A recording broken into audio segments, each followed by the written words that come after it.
Okay, not gonna be too long. Got our gloriosum, got an issue, it's outgrown its pot. We're gonna repot it, we're gonna propagate it. I'm gonna put it in the same pot because I'm gonna make the existing plant smaller. What you're gonna need is your gloriosum, you're gonna need its pot, new soil mix. I put in some perlite, some coconut coir, regular soil, some fir orchid bark, and then charcoal, which I'm going to put in a second because I forgot. So what we're going to do is first we got our pot, we're going to take it out of the container.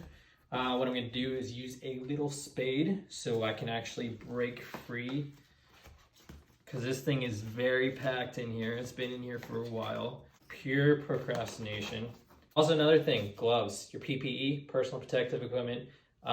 Gretchen always talks about the importance of wearing gloves, not only for the plant, but your own health. Because this soil and the different types of chemicals and pesticides, they can have some nasty side effects. So always wear your gloves for your own protection in the plant. And that came out very easily. Now we have our root ball of our gloriosum. Oop, it's breaking apart. And as you can see, the front of it has its kind of growth or the new growth that's happening. So what we're going to do is we're going to take this root ball and we're going to break it up so we have just the exposed roots. But generally you just kind of massage it until the roots are exposed. This was my first gloriosum that I owned. I got this one and it was a little tiny baby. I got it in the dead of winter.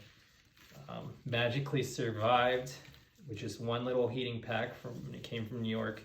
And now I have a full grown plant. So these things are very rewarding plants to own.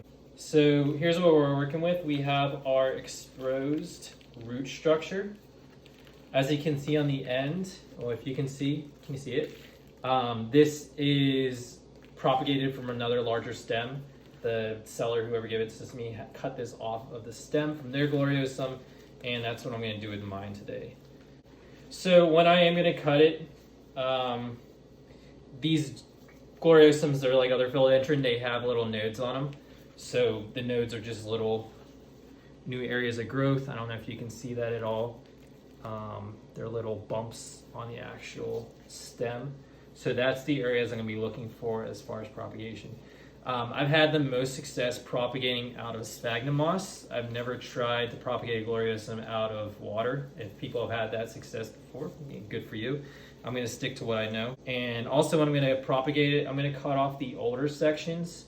I've had success with that before, and that's how I'm going to get my new growths. So let's go ahead and actually propagate this again. So what I have are kitchen shears, in which I've sanitized, antibacterial soap and all that. Make sure whatever you're using to propagate your scissors are actually sanitized. I'm going to cut this along the stem, and what I'm doing is I'm looking for nodes.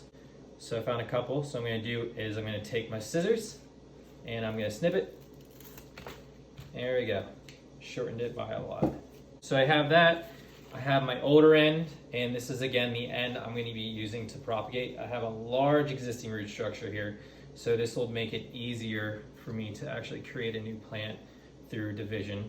I'm going to see if I can get any other nodes. I don't know if there's any. I'm going to cut this in half though, and hopefully I can get two. If not, you win some, you lose some. There we go. 2 plants. Again, this is the older end, but this will develop new growth if I got lucky enough to get a node. Yep, I did. And again, these are gonna be 2 new plants. Hopefully one will be for like a giveaway in the future. Got my potting soil already up in my little baby bathtub. Again, this is a mix of multiple soils. I don't use just a traditional soil for these Philodendron gloriosums. I like to make my own just because it's more matching the natural habitat that they're used to, out in Colombia and whatnot. So I'm going to start by putting a base layer of soil at the bottom for just some coverage. I'm going to take my leftover gloriosum bits and I'm going to stick it inside the soil, as one does with any other plant.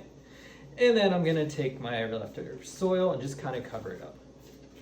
Important thing is I like to start I like to pot my plants, my gloriosums, on one side.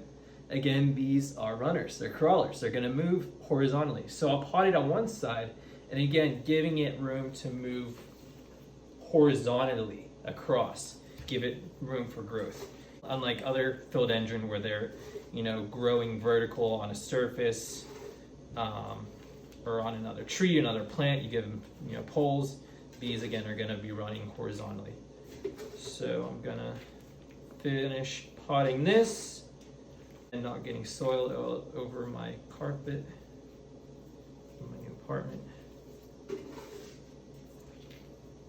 And now I'm gonna take some water from my hydro flasks and we're going to just wet the top of the soil. I'm gonna go back after this. I'm gonna put in some Osmocote, slow release. And this is winter time. My main goal is to get these roots to settle or get developed, and then I can worry about the rest when it's actually growing season. But there we go. 1 repotted gloriosum, and then 2 new propagation projects, which I'm going to be setting in some pots with some sphagnum moss. Maybe I'll try this guy in water, maybe not, because he has a lot of roots. Otherwise, that's all I got. Thanks so much for watching. Ooh, that's aggressive.